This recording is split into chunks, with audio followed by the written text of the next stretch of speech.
Assalamualaikum warahmatullahi wabarakatuh. Alhamdulillahi rabbil alamin. Wa bihi nasta'inu ala umurid dunya waddin. Wassalatu wassalamu ala ashrafil anbiya'i wal mursalin. Sayyidina Muhammadin wa ala alihi wa sahbihi ajma'in. Amma ba'd. Alhamdulillah, pada kesempatan pagi hari ini kita dapat berkumpul kembali dalam keadaan sehat walafiat dalam rangka dialog santri pesantren ilmu Al-Quran bersama guru mulia kita Syekhuna Kiai Haji Lutfi Basori, pengasuh pesantren ilmu Al-Quran Singosari, Malang. Matta'anallahu bituli hayati syarifah. Pak Kiai, saya mau bertanya, bagaimana hukumnya perempuan yang memotong kuku dan rambutnya pada masa-masa haid? Orang wanita haid itu ada beberapa larangan. Di antaranya larangan bagi wanita haid adalah sholat, tawaf, kemudian membaca Al-Quran, memegang Al-Quran, iktikaf di masjid.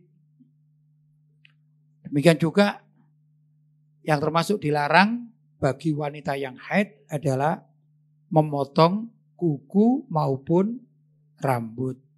Itu pendapat yang terkuat menurut mazhab Syafi'i. Walaupun ada yang mengatakan bahwa memotong rambut maupun kuku itu katanya boleh, ya namanya pendapat. Tapi kalau kita menggunakan pendapat terkuat, maka termasuk yang dilarang dalam syariat, minimal dalam mazhab Syafi'i. Apa alasannya? Alasannya bahwa rambut itu kan bagian dari tubuh.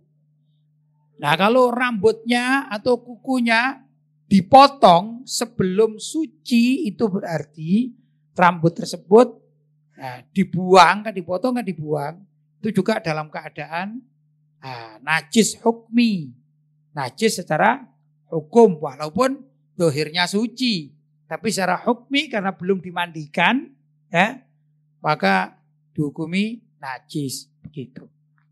Padahal tatkala manusia itu meninggal dunia, kemudian kembali kepada Allah, tentu diharapkan bahwa semua tubuh atau jasadnya itu sudah disucikan. Kan itu ada namanya mandi mayit. Nah, kalau kuku maupun rambutnya yang dalam keadaan haid itu dipotong, kemudian dibuang, berarti apa? Kan makuti'a min hayyin fahuwa mayyitun. Sesuatu atau anggota tubuh yang terpotong dari makhluk yang hidup, terpotong ini ya, maka yang terpotong itu dianggap mayit. Ya. Dan ini belum disucikan. Maka tatkala besok orang yang haid itu yang membuang rambutnya belum disucikan karena dipotong, ya, menghadap kepada Allah, maka ada bagian yang tidak suci karena belum dimandikan. Begitu, ya. Maka itu yang alasan kenapa dilarang. Maka ada juga yang berpendapat kalau rambut yang rontok sendiri ini ya. Kan ada kan wanita, bahkan laki-laki juga yang rambutnya suka rontok. Bagaimana? Caranya dikumpulkan bagi orang yang haid. Dikumpulkan, maka nanti tatkala dia suci, kemudian mandi besar, maka rambut yang rontok itu juga hendaklah disiram dengan niat mandi besar diikutkan. Itu pendapat dan boleh yang demikian. Atau bahkan ada juga yang mengatakan bahwa rambut yang rontok itu langsung aja disucikan. Tapi kalau memotong kan sengaja ini. Tapi kalau rontok kan tidak sengaja. Ya, rontok tidak sengaja. Kalau memotong hukumnya sengaja. Nah, memotong itu yang tidak boleh menurut pendapat Wah, paham ya? Baik. Pak Kiai, saat ini banyak ibu-ibu yang mencuci bajunya dengan mesin cuci. Nah, yang saya tanyakan, bagaimana cara mencuci baju dengan mesin cuci yang sesuai syariat Islam? Mencuci baju dengan mesin cuci atau laundry. Nah, laundry itu boleh. Laundry mencuci dengan apa saja boleh. Dengan tangannya langsung boleh. Atau mencuci dengan menyalurkan air dalam pipa, ya, atau selang boleh. Atau mencuci baju di sungai yang bersih airnya juga boleh. Nah, ada metode baru yaitu mencuci dengan laundry dengan mesin cuci. Cuman begini, mencuci tatkala dia menyampurkan pakaian-pakaian yang misalnya bajunya suci, sarungnya suci, tapi mohon maaf bagian dalam ada yang najis. Kan mungkin kan terkena kencing misalnya. Maka tatkala dimasukkan di mesin cuci dan diberi air, kalau itu belum 2 kolah, jadinya semua jadi najis kan. Nah, caranya mudah. Begitu waktu membilas, maka hendaklah airnya itu mengalir. Itu, misalnya ini mesin cuci ya, misalnya ini mesin cuci ya, ini ada keran. Ya, keran. Lah, di akhir membilas sebelum dijemur, hendaklah semua pakaian yang dalam mesin cuci itu dipastikan terkena air yang mengalir, walaupun mengalirnya itu dengan satu selang atau satu keran mengalir dia. Nah, kalau sudah diperkirakan dia mengalir semuanya, maka suci. Itu yang sesuai dengan syariat. Tapi kalau misalnya menyuci, kemudian airnya itu dimasukkan ke mesin cuci dan menggenang, padahal di situ ada barang najis. Misalnya sisa kencing ya dalam celana dalam misalnya. Maka dia kan berputar mengenai semuanya. Kan gitu ya. Maka terkena jadi najis semuanya ini. Nah, caranya begitu tadi. Untuk mensucikan pada akhir bilasan, hendaklah dia timpahkan air atau bilaskan air yang sekira itu mengalir dan semuanya terkena dan dibuang langsung mengalir. Caranya, ini kan ada selang pembuangan di bawah ini. Itu dikeluarkan atau dibuka. Di sini kerannya juga dibuka, maka dia akan mengalir. Jika itu yang dilakukan sudah suci. Jelas? Baik. Pak Kiai, banyak di zaman sekarang restoran-restoran mewah yang menu makanannya menyediakan kepiting. Nah, pertanyaannya, apa hukum makan kepiting dalam ajaran Islam? Fikih. Dalam fikih itu seringkali terjadi khilafiyah. Perbedaan pendapat di antara para ulama dengan asumsi atau dengan dalil atau alasan masing-masing. Ya. Ini kepiting yang saya tahu ada 2. Pertama, kepiting laut. Orang Jawa mengatakan rajungan. Namanya kepiting laut. Maka kepiting laut itu dia tidak bisa hidup di darat. Mati dia. Seperti ikan. Ya bisa itu cuman mungkin setengah jam gitu. Seperti ikan pada umumnya. Itu namanya kepiting laut. Namanya apa? Rajungan. Nah, kalau rajungan itu secara mutlak karena ini adalah hewan laut. Maka halal secara mutlak. Tidak ada khilaf di antara para ulama. Itu satu. Yang kedua adalah kepiting yang hidupnya bukan di laut, tapi di tambak. Nah, yang ditambak ini seringkali gitu. Dia ini postur tubuhnya besar, ya, hitam agak aneh. Dia bisa hidup bahkan sampai 3 hari di daratan. Kalau tidak dibunuh, dia tidak mati. Ya, dia bisa hidup di air. Dia juga bisa hidup di darat. Ya. Sedangkan kita tahu bahwasanya hewan yang hidup di 2 alam yaitu air dan darat maka hukumnya adalah haram. Ini menurut sebagian ulama, kalau kita di Indonesia kebanyakan adalah ulama-ulama yang hidup di kota, bukan ulama-ulama yang hidup di dekat tambak. Begitu. Sehingga melihat zahirnya bahwasanya kepiting yang dari tambak itu bisa hidup 2 alam.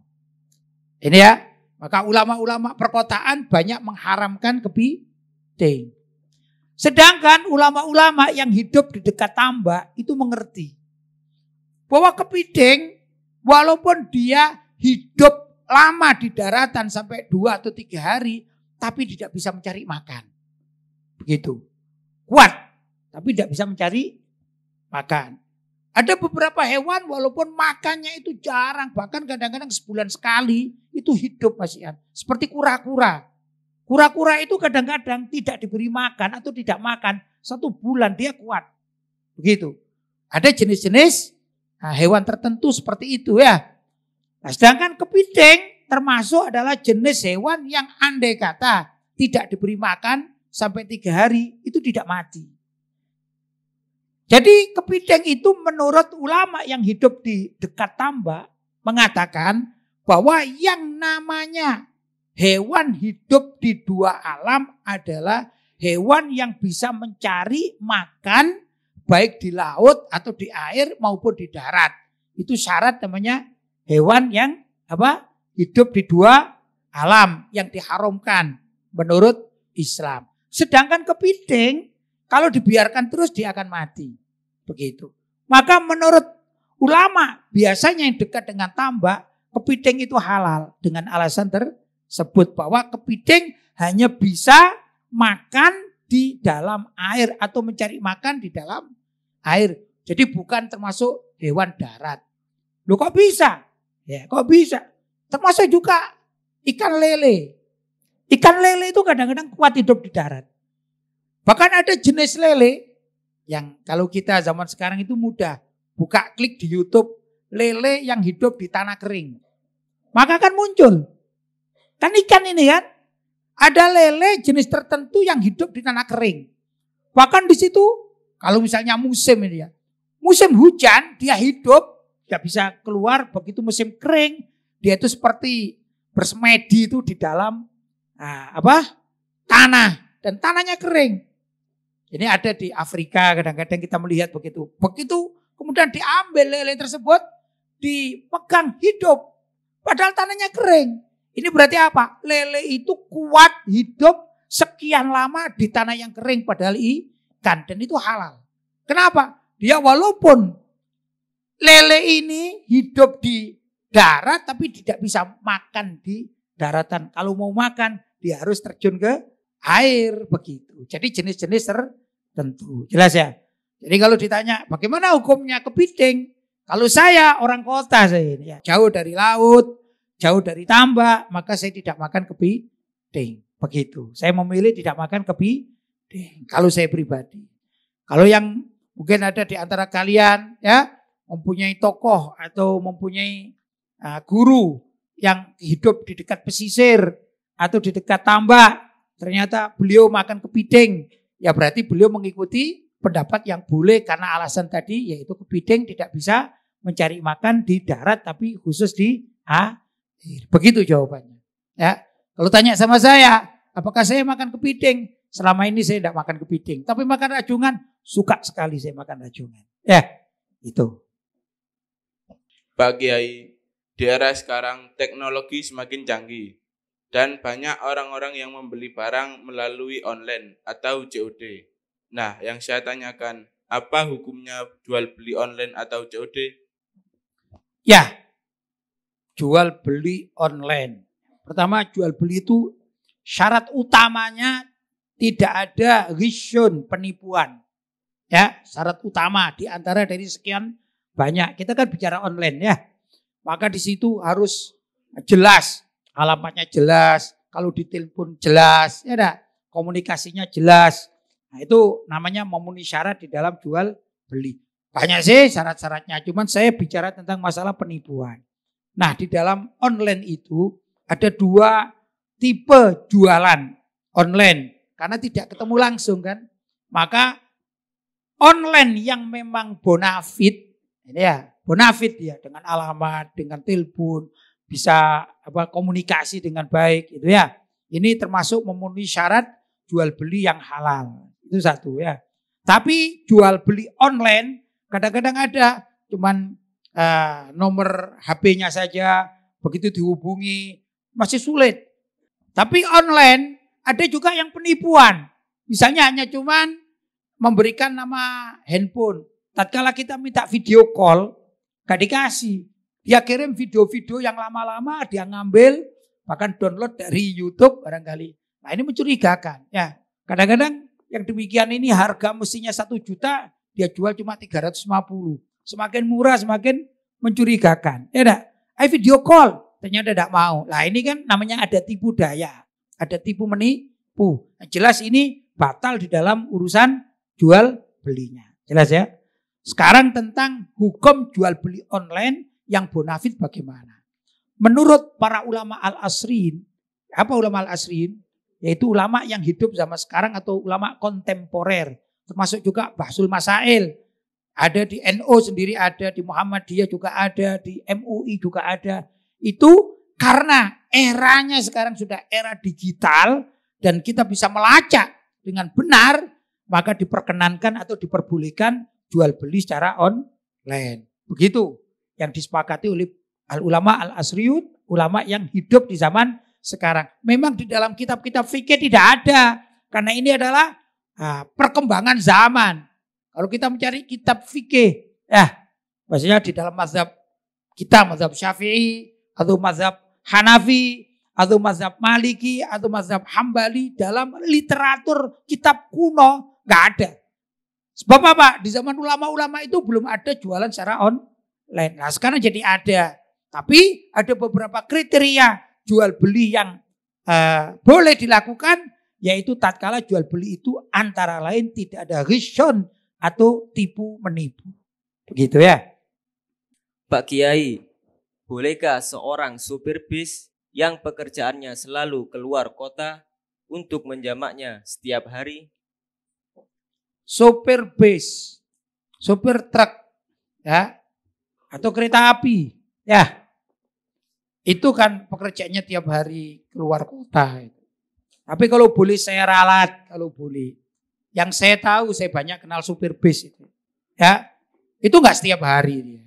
Justru yang bisa dikatakan setiap hari musafir pergi itu adalah orang yang berlayar dengan naik kapal yang besar, bahkan antar negara. Ya, oh itu berbulan-bulan.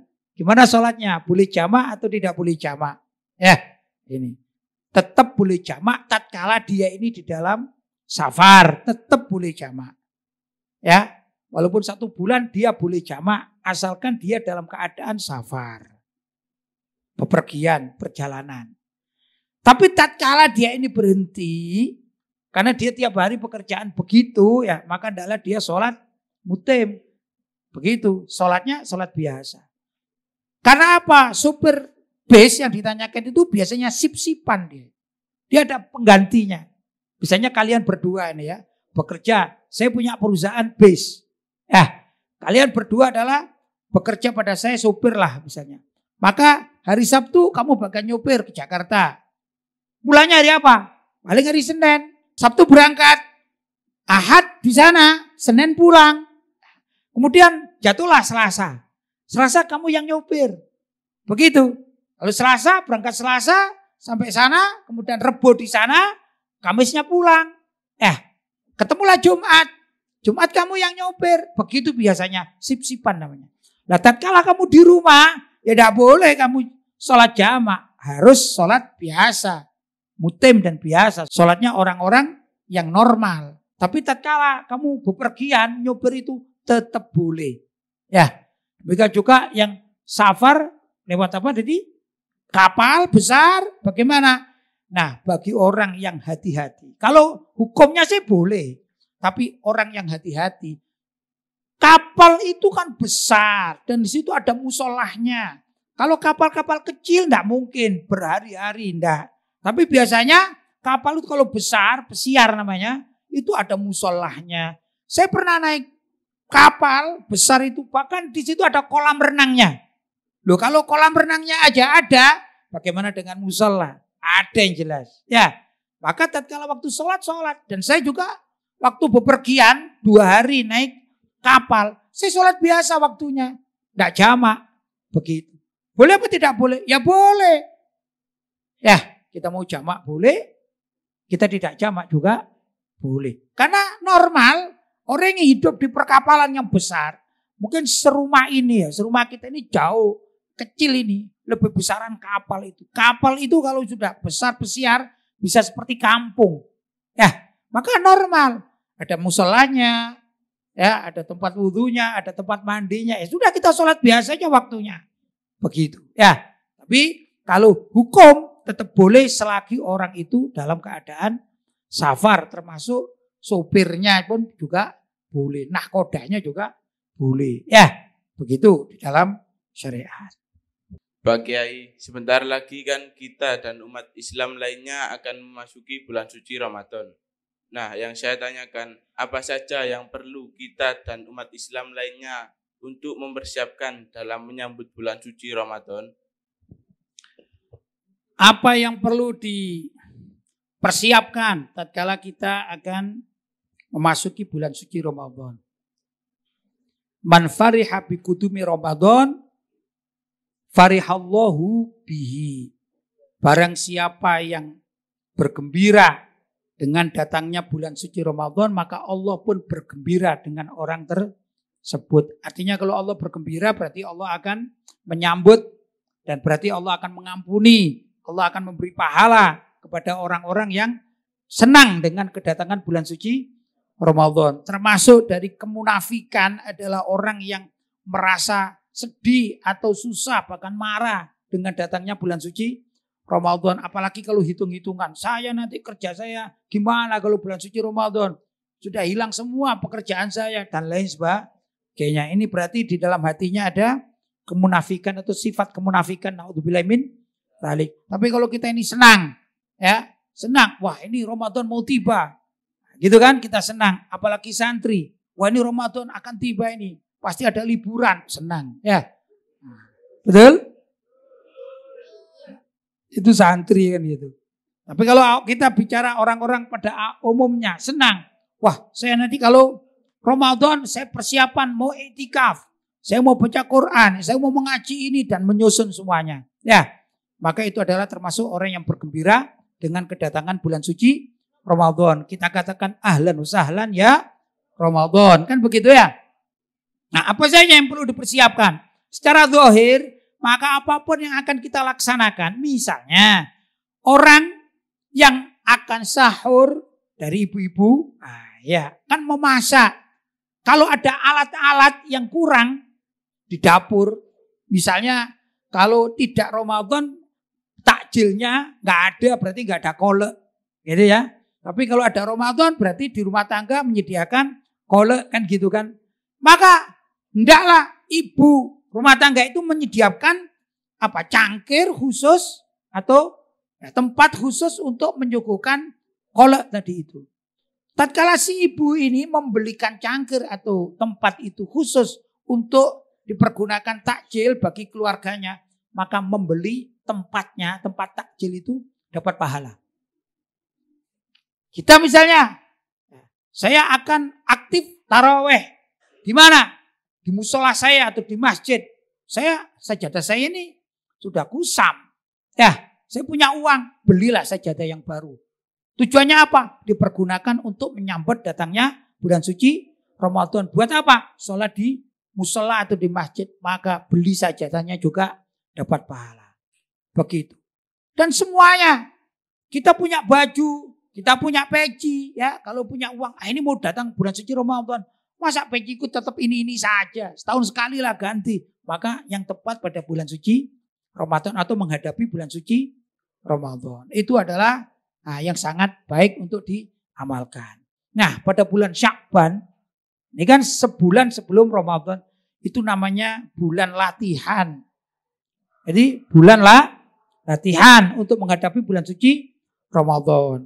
Misalnya ini, ada orang atau mungkin santri, kalau uang banyak tidak punya, cuman kalau 10.000 punya. Lah punya sarung ini sudah kusam, dicuci sendiri ya bagus, cuman bersih. Ya sekali-kali lah di laundry misalnya ya. Ini biar bagus, biar harum. Nanti kapan digunakan? Awal suci Ramadan saya pergunakan sarung yang sudah harum. Itu semacam demikian ini Termasuk adalah apa?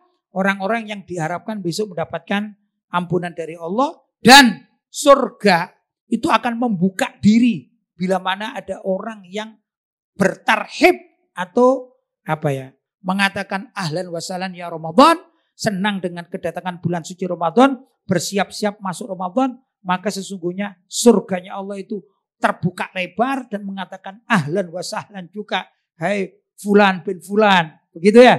Artinya dia surga ini mempersiapkan diri bagi orang-orang yang senang beribadah pada bulan suci Ramadan. Kan sayang kalau kita meninggalkannya. Ya, begitulah kurang lebih. Karena itu anjuran bagi setiap orang, maka hendaklah bersiap-siap mulai dari secara zahir, yang kedua adalah secara batinnya mempersiapkan diri. Ya, bagaimana caranya nanti kalau bulan suci Ramadan, aku kalau sholat bisa khusyuk, bisa menghadap kepada Allah SWT dan lain sebagainya. Ya, nanti bulan suci Ramadan yang buruk-buruk pekerjaannya ditinggal semua, ya, tersisalah pekerjaan yang baik-baik dipersiapkan mulai bulan Sya'ban. Begitu kurang lebih ya. Alhamdulillah, dialog santri pesantren ilmu Al-Quran bersama guru mulia kita Syekhuna Kiai Haji Lutfi Basyori, pengasuh Pondok Pesantren Ilmu Al-Quran Singosari, Malang telah selesai. Semoga apa yang beliau sampaikan kepada kita semua menjadi manfaat serta barokah baik dunia dalam akhirat. Amin ya robbal alamin. Cukup sekian dari kami. Kurang lebihnya mohon maaf. Wassalamualaikum warahmatullahi wabarakatuh.